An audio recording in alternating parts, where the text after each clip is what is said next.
पाठ्यपुस्तकर मात्राधिक त्रुटि को नहीं उभय विरोधी बीजेडी और कांग्रेस राज्य गणशिक्षा मंत्री नित्यानंद गंडों इस्तीफा दाबी करिसेंति। एने राज्य स्तर जिला पर्यंत आंदोलन आरंभ होईछि। सोशल मीडिया रे मध्य जोरदार स्वर उठुतबा बेले नयागढ़ युवा बीजेडी पक्षरु शिक्षा बंचाओ आंदोलन करा जायछि। नयागढ़ पठाणी सामंत ऑडिटोरियम ठारू शोभायात्रा बाहरी जिलापालଙ୍କ कार्यालय घेराव करा जायछि। गणशिक्षा मंत्री नित्यानंद गंडों इस्तीफा दाबी करा सह पिलांक शिक्षा व्यवस्था को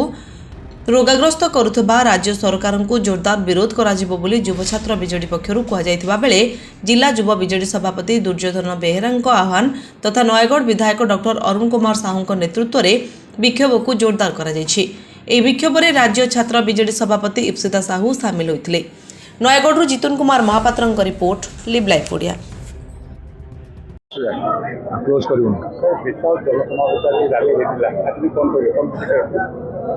जनसाधारण मन भितर जो असंतोष ताहा क्रोधर रूपांतरित हो कहीं 2 वर्ष 3 मास भारतीय जनता पार्टी सरकार विभिन्न क्षेत्र में वर्तमान विफलता लाभ कर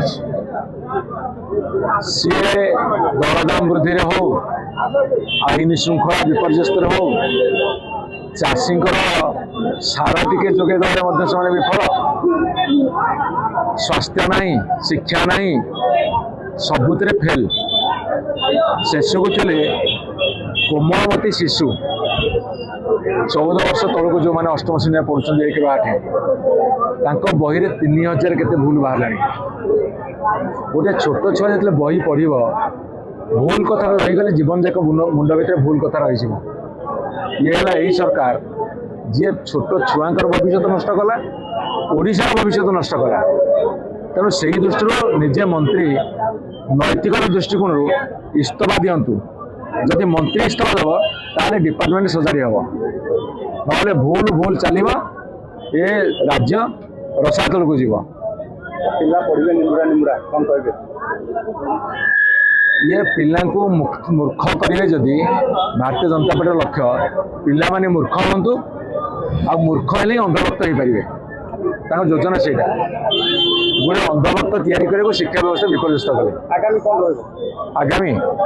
आज हजार हजार छात्र युवक अभिभावक जो रास्ता को आस नयागढ़ आपड़ जापारती ये सरकार हटव ये सरकार लोक माने विदा करेंगे भावार नहीं।